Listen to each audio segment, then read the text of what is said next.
아직도 내신이 어려워? 내신은 역시 더국어 논술학원입니다. 자, 여러분, 오늘은 우리 올림포스 국어 192페이지 국어의 변천 단원으로 같이 한번 배워보도록 하겠습니다. 자, 우리가 배울 단원 뭐라고요? 변천. 네, 국어의 변천입니다. 그러려면 우리가 먼저 무엇을 알아야 되겠어요? 국어사의 시대 구분을 이해해야겠죠? 자, 그래서 국어사 시대 구분 먼저 진행을 해보도록 하겠습니다. 아시겠나요? 네, 좋습니다. 자, 일단은 우리가 지금 사용하고 있는 국어는 무슨 국어라고 할까? 현대국어. 맞아요. 현대국어야. 그럼 현대국어보다 더 이전에 사용했었던 국어는 뭐라고 할까? 근대국어. 맞아요. 근대국어예요. 그럼 근대국어보다 더 이전에 사용했었던 국어는요? 중세국어. 맞습니다. 중세국어라고 이야기를 했어요. 그럼 중세국어보다 더 이전에 사용했었던 국어는 뭐라 그랬을까요? 고대국어. 맞습니다. 고대국어예요. 자, 순서대로 가볼게요. 고대국어, 중세국어, 그리고 근대국어, 오늘날에 사용하는 현대국어가 되겠습니다. 그래서 표를 이렇게 선생님이 만들어 보도록 할게요. 중세국어를 조금 더 가운데 쪽으로 했었어야 되는데 상관없죠.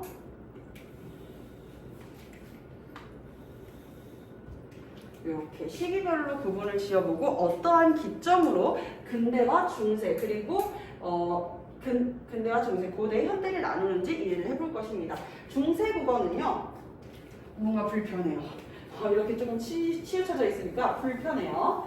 중세국어는 우리가 전기와 후기로 나누게 되는데 그래서 가운데 기점을 이렇게 나누게 될 것입니다.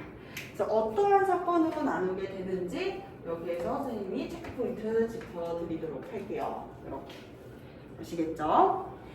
오늘 우리가 배울 주요 단어는요 중세국어예요. 중세국어. 중세국어는 고려 시대랑 그리고 조선 전기까지를 다루고 있는데 진짜 고려가 건국돼 가지고 딱 고려 망할 때까지로 나누는 게 아니라 고려에서 조선 건국되었었던 그 시점을 이야기하고 있단 말이야. 그래서 정확하게는 10세기부터 14세기예요. 요 시기 조선 건국이 1392년이었었잖아. 그래서 14세기 때 1443년 15세기 중엽에 무엇이 만들어지냐면 훈민정음, 그렇지, 한글이 창제가 됩니다. 그래서 한글 창제 이후로는 중세국어 후기로 보면서 조선 전기에 사용되었었던 국어들을 볼 것이에요. 15세기부터 몇 세기까지를 볼까요? 15세기부터 6세기입니다. 요 시기. 그러면 10세기 이전에는 무슨 일이 있었을까? 우리가 알고 있는 삼국시대, 고구려백제 신라의 삼국시대, 그리고 통일신라, 신라시대.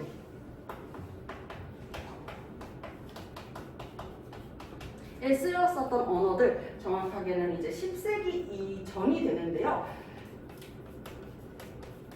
10세기 이전이면 뭐가 기점이 되냐? 바로 918년에 건국된 나라가 하나 있어. 뭐야? 고려죠, 그렇죠? 고려 건국 이전까지를 이제 다 고대 국어라고 합니다. 고대 국어 때는요, 우리만의 언어를 만들어서 사용하다기보다는 한자의 음과 뜻을 빌려가지고 사용하는 언어를 만들었었는데요. 대표적으로는 이제 우리가 차자표기라고 합니다. 차자표기, 한자의 음과 뜻을 빌려서 우리가 우리의 언어로 이렇게 약간 변형을 해가지고 사용을 한 것도 있고요. 그리고 여러분들 통일신라의 대표적인 승려 누가 떠올라요? 맞아요. 원효대사가 되겠습니다. 원효대사의 아들이었었던 설총이 이두라고 하는 이 표기를 글자를 또 만들었어요. 이두도 마찬가지로 무엇을 빌려가지고 만든 것이냐? 한자의 뜻을 빌려서 만들었는데 그냥 만드는 게 아니라 한자가 있잖아. 달라요. 예를 들어 독서를 예시를 들면은 독서가 무슨 뜻이야? 책을 읽다라는 뜻이잖아. 근데 독자가 무슨 독자지? 읽을 독자야. 읽다라는 독자가 더 뒤로 가야 되잖아요. 이래서 우리나라의 어순에 맞게끔 바꾼 게 바로 이두라고 할 수 있겠어요. 쉽게 이야기를 해서 자 이두도 쓰여졌고요. 그리고 또 특히나 통일신라 시기 때는요. 향찰 표기라고 해가지고 이 향찰 표기로 만든 거고요. 향가가 있죠. 그쵸? 향가. 향가 등 다양한 이런 작품들이 이제 향찰 표기 이것도 마찬가지로 한자의 의미과 뜻을 빌려서 만들었었던 이런 언어들을 사용해가지고 고대 국어 시기가 오게 되고 중세 국어 때는 이제 본격적으로 우리가 사용하는 우리말의 언어 한글이 만들어지면서 한글의 이 중세 국어의 변형 어떤 식으로 바뀌게 됐고 어떤 식으로 이제 의문 체제가 있고 현대 국어의 문법과 이 중세 국어의 문법은 어떤 식으로 다를지를 같이 한번 이야기를 해볼 것입니다. 자 그리고요 조선 전기에서 조선 후기까지 넘어왔을 때 이제 조선 후기를 근대 국어식이라고 하는데 조선 후기를 근대 국어식이라고 하는데 16세기, 17세기부터 19세기 초반까지를 이제 이렇게 이야기를 해요. 19세기 초반. 이때를 조선 후기라고 이야기를 해. 조선 건국은 1392년부터 이제 요 끝나는 기점을 우리가 뭐라고 이야기를 하냐면 바로 1894년에 있었었던 가부개혁을 기점으로 현대 국어로 넘어온다라고 이야기를 하거든요. 개화기 때부터를. 자 그러면은 조선의 역사가 건국이 1392년이래. 1894년이냐? 몇백 년의 역사야?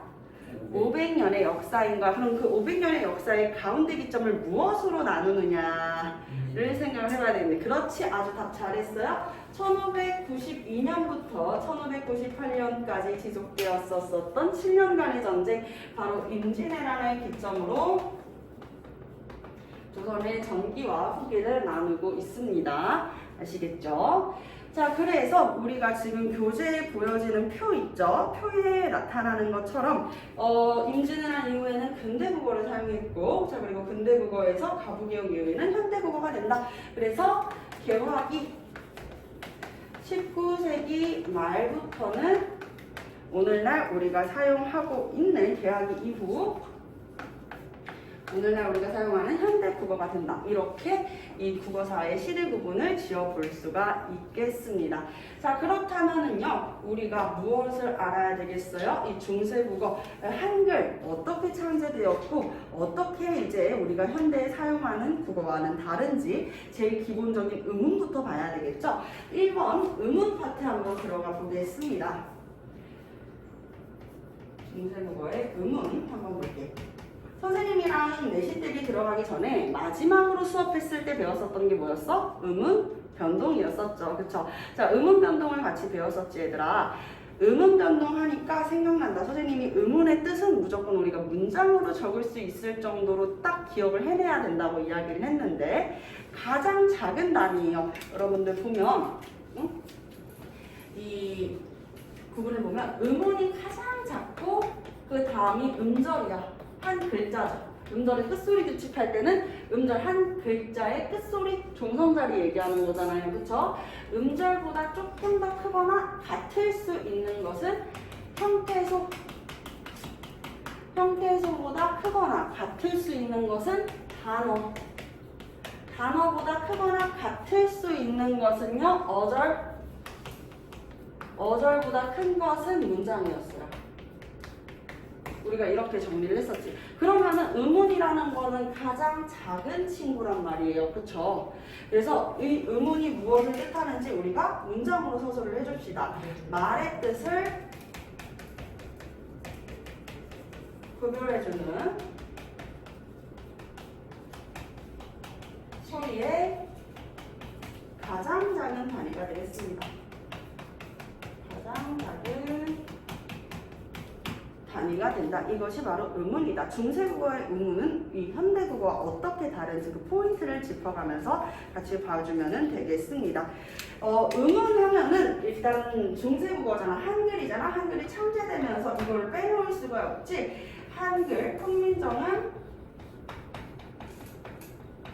창제 원리를 제자 원리를 빼놓고 이야기할 수가 없어요. 글자가 제작되었을 때 어떠한 원리로 제작이 되었느냐. 자, 우리 자음부터 먼저 시작을 해봅시다. 우리도 지난 시간에 의문체계 있었을 때 자음 먼저 했었으니까요.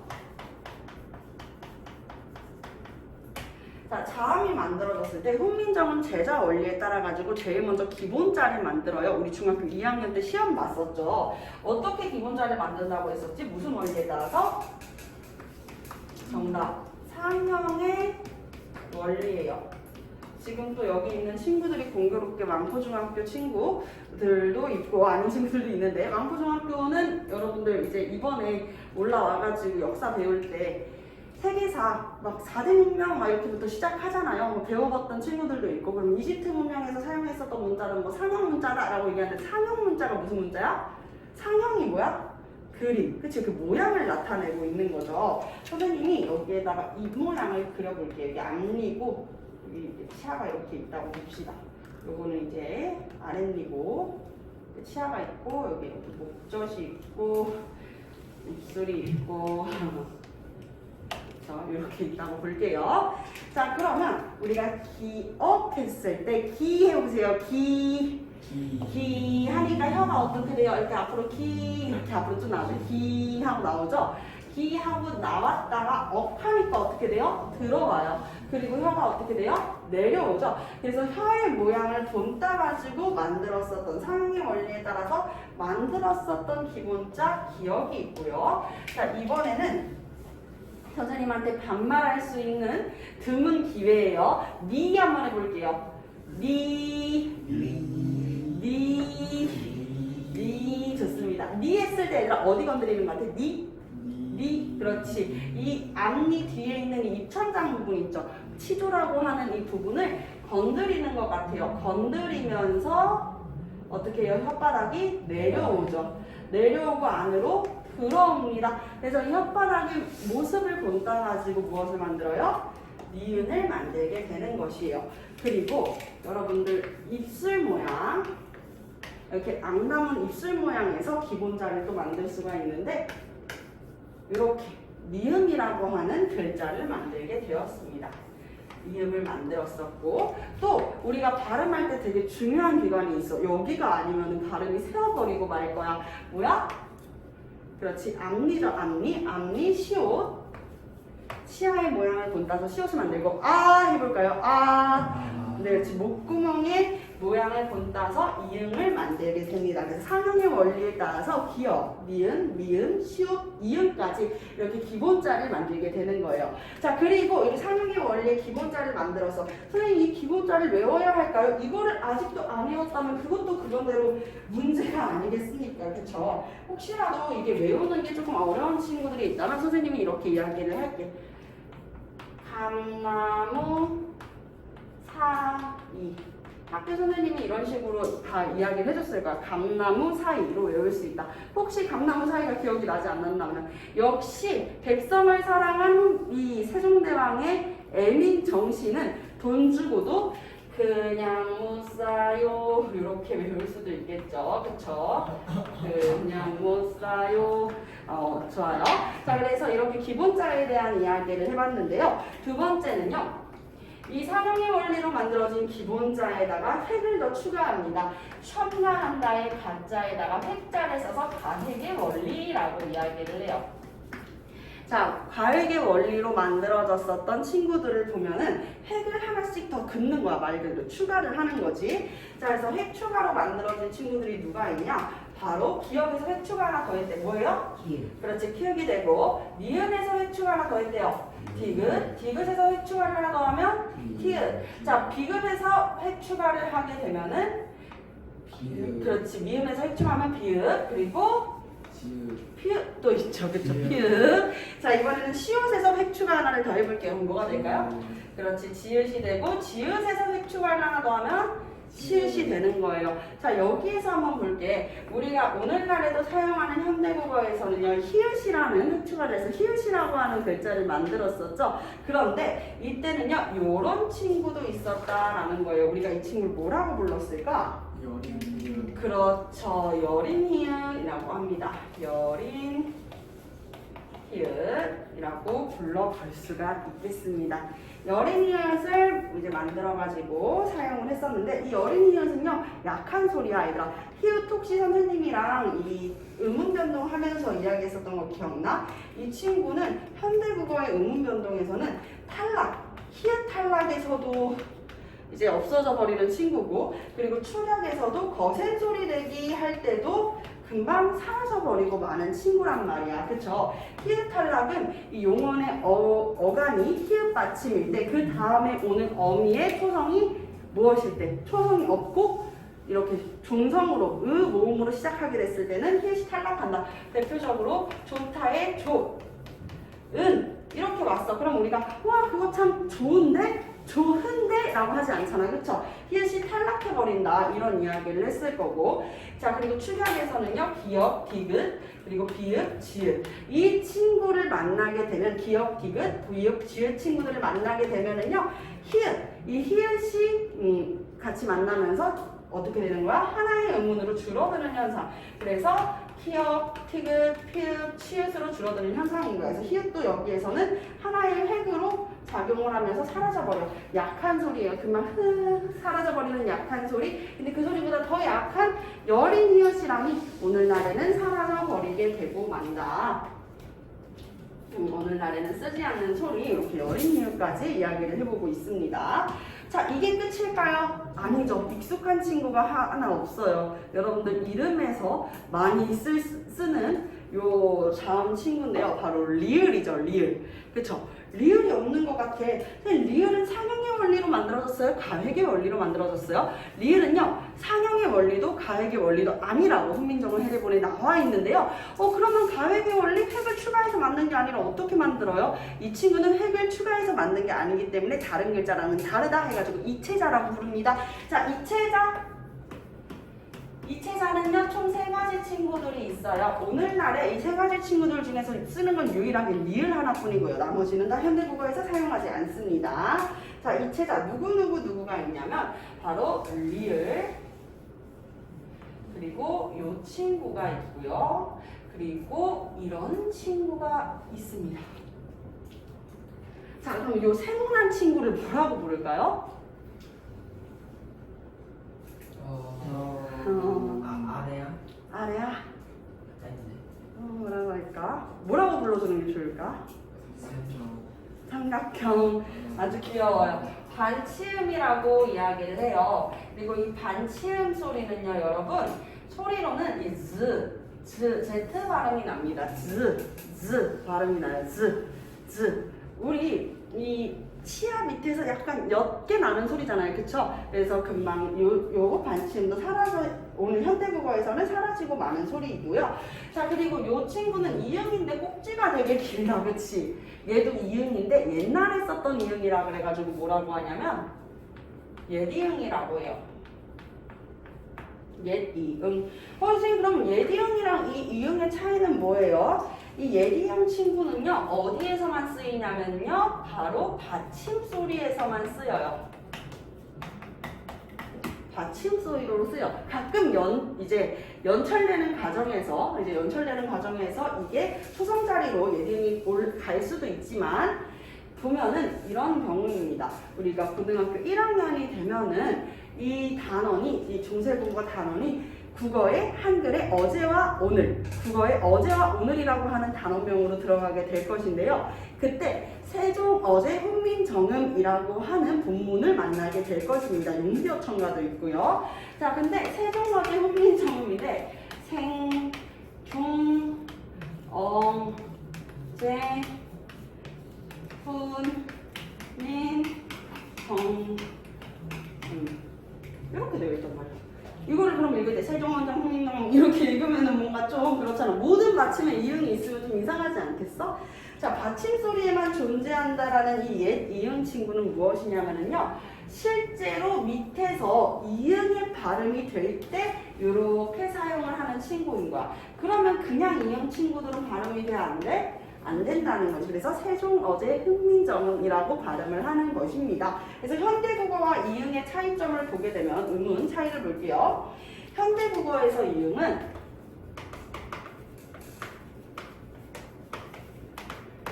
이 이응이 초성 자리에 오게 됐을 때는 음운이 있다고 봐요? 없다고 봐요? 없다고 보죠. 그쵸 얘들아? 자 봐봐. 예를 들어서 요리라고 했어. 그러면 여기에서 음운 몇 개야? 요리라는 단어의 음운 몇 개예요? 하나, 둘, 세 개요. 그렇지, 3개예요. 요, 리 해가지고 3개죠. 그쵸? 근데 왜 초성에 이거는 안 포함하냐 이거야. 근데 이렇게 안 포함한 거는 중세국어 때도 그랬어. 그래서 초성에서 이응이 오게 되면 우리는 이거 의문이 없다라고 보고 있단 말이야. 그런데 이 종성 자리에서 이응이 있는 경우, 예를 들어 가지고 양심이라는 이 단어가 있어. 여기서 의문은 몇 개야? 그렇지, 5개야. 그쵸? 오래 걸릴 일 아니죠? 자, 양, 심 해가지고 총 몇 개의 의문이 있다? 5개의 의문이 있다. 여기에서는 그러면은 이응을 의문으로 안 쳐주다가 왜 종성 자리에서 의문을 종성 자리에서 이응을 의문으로 쳐주냐? 종성에서 이 이응은 받침 소리가 있기 때문에 우리가 이렇게 표기를 합니다. 이렇게 표기를 해서 영어로는 무슨 소리가 나는 거야? ng 소리가 나는 거야. 그치? 우리 ing, 잉 이렇게 소리 난다고 그러잖아. 잉 했을 때 이 이응 받침으로 소리가 난다는 거야. 근데 중세국어에는 그렇지가 않았어. 중세국어에서는요, 동국 정은식 표기라고 해가지고요, 우리가 한자의 이 음을 그대로, 한자의 표기 그대로를 가지고 초성, 조성, 무성이 그대로 있는 대로 가지고 가려고 했었단 말이야. 그래서 종성 자리를 비워놓기 못하니까 이응을 이렇게 넣어놨었다라고 하는 것이죠. 근데 그 이응이 발음이 됐다, 발음이 되지 않았다, 발음이 되지 않았다. 발음이 될 때, 발음이 필요할 때는 어떻게 사용했다? 예디응을 사용을 했었다라고 볼 수가 있는 거. 선생님 그러면 무조건 예디응은 다 종성 자리에 있겠죠? 아까도 얘기했다시피 선생님이 조금 더 이어서 설명을 해주겠지만 이 중세국어는요, 이어쓰기를 써. 이어적기. 이어적기를 하는 과정에서 발음에 따라서 이어적기를 하다가 이 이응이 초성으로 가는 경우도 한두 번씩 있었다. 이렇게 볼 수가 있겠습니다. 자, 그래서 이제 자음 파트는 끝이 났고요. 이번에는 모음 파트를 같이 한번 볼게요. 모음. 자, 모음도 참 우리가 지금 배우고 있는 한글, 우리가 편리하게 사용하고 있는 이 한글은 정말 대단한 것 같아. 왜냐면 이게 서문법이라고 해가지고 우리가 사용하고 싶은 말을 한 글자 안에 다 담아서 사용할 수 있다는 건 진짜 좋은 거 아니겠어? 영어로 컵을 뭐라 그래요? CUP까지 해가지고 컵 이렇게 부르잖아. 우리나라 말로 치면은 K, 그리고 비읍까지 해가지고 컵. 근데 이거를 어떻게 다 할 수 있어? 초성, 중성, 종성 자리에 넣어가지고 컵. 한 글자로 쓸 수 있단 말이야. 성어법이라는 것은 이렇게 하나의 글자에 합쳐가지고 쓸 수 있는 거. 그래서 하나의 소리는 어떻게 만든다? 하나의 글자로 만든다. 라고 하는 거야. 되게 과학적인 원리지 얘들아.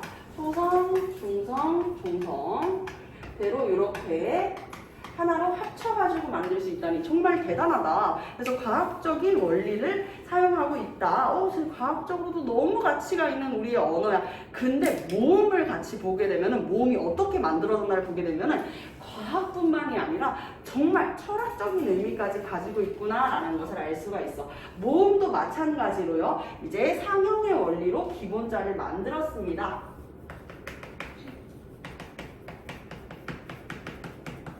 상형의 원리는 아까 얘기한 것처럼 모양이나 그림을 이야기했었잖아. 그래서 이 세상에 이 지구에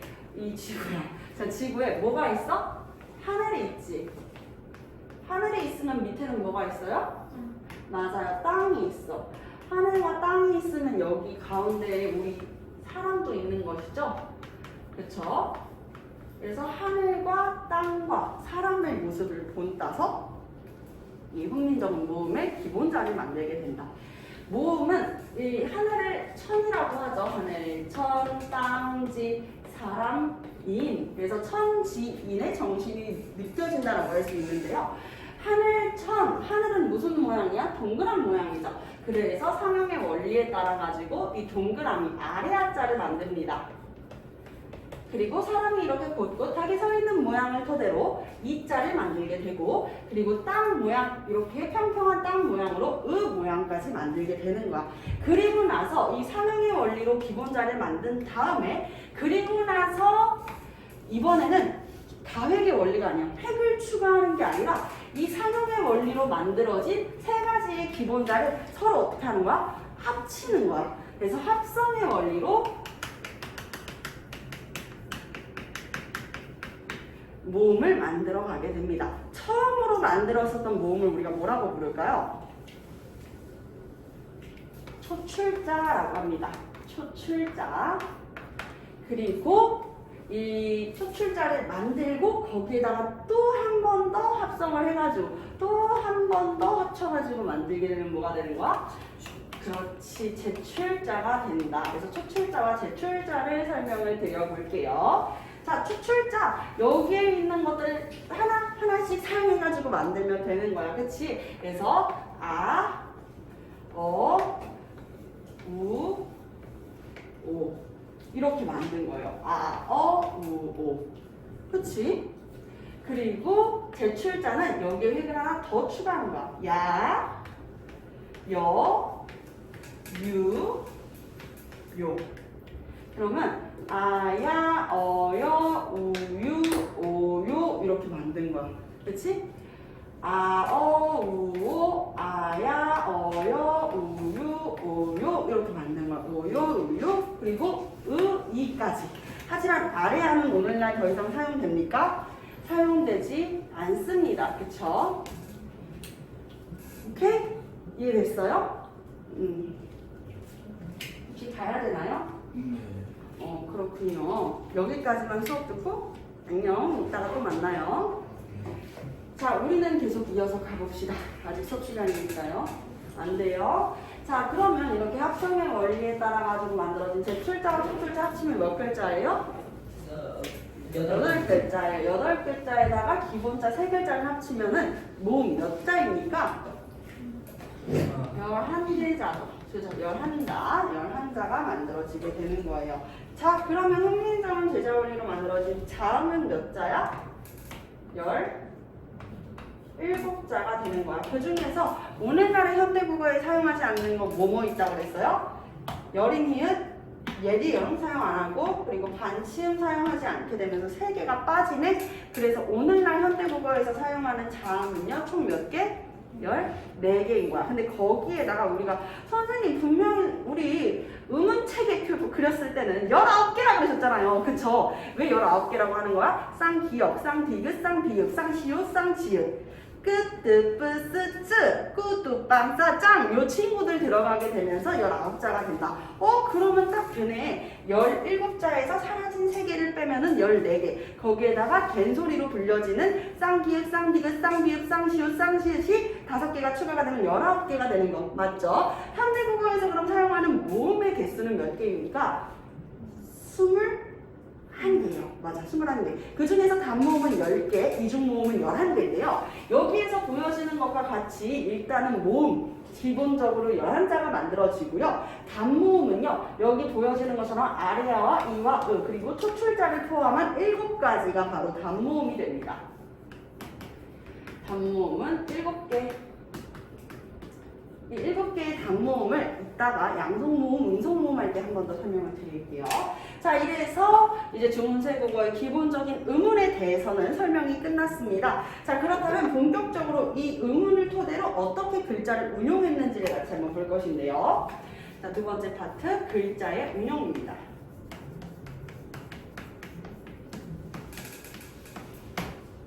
아직까지 어렵지 않죠? 그쵸? 할만합니다. 자, 첫 번째는 성음법이에요.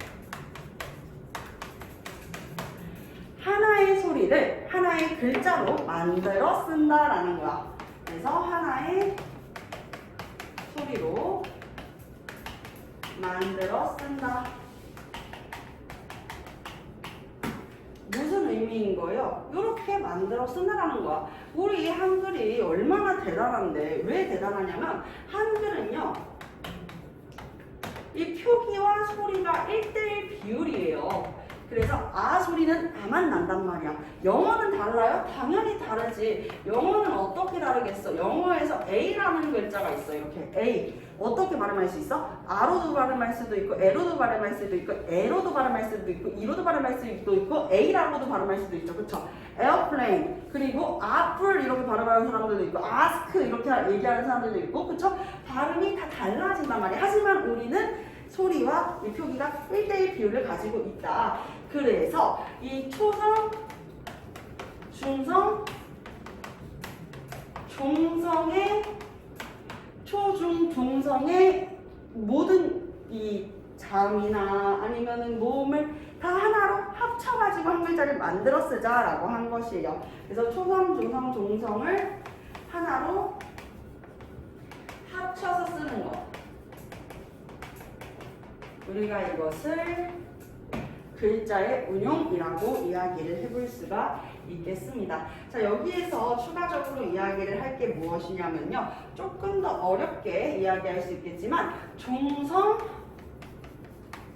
부용, 초성이라는 게 있어요. 이거는 자, 자음 만들어줬으니까 초성에 들어갈 거 완성됐죠? 자, 그럼 두 번째 모음 만들어줬으니까 중성에 들어갈 거 만들어줬어. 어라, 근데 이제 뭐가 없어요? 종성에 들어갈 글자를 따로 만들지 못했네. 그래서 어떻게 하자는 거야? 선생님의 이름이 뭐예요?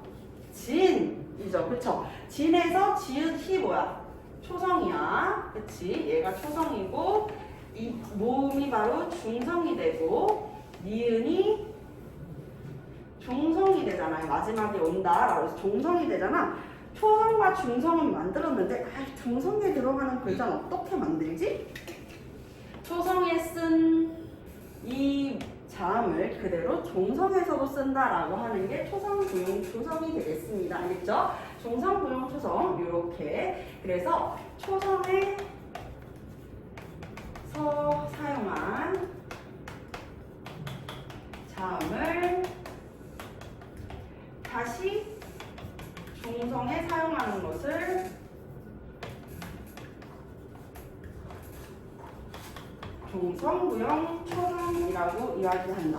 이해되셨죠? 자, 여기까지 성문법 뚝딱 끝내보았고요. 자, 요거가 살짝 난관인데 이것만 끝나면은 우리 어렵지 않게 글자의 운용 넘어갈 수 있는데 여기만 조금 힘내보자. 혹시 각자 병서랑 합용 병서를 들어본 적이 있나요? 있는 것 같은 친구들도 있고 기억이 안 나는 친구들도 있어요. 우리 중학교 2학년 때 배워서 모르겠어요. 자, 우리 각자 병서랑 합용 병서를 이야기할 건데 이것은요 글씨를 나란히 쓰는 병서법이야. 나란히 가로로 쓰는 걸까요? 세로로 쓰는 걸까요? 병렬 연결 어떻게 하는 거야? 세로로 하는 거야? 가로로 하는 거야? 그래, 가로.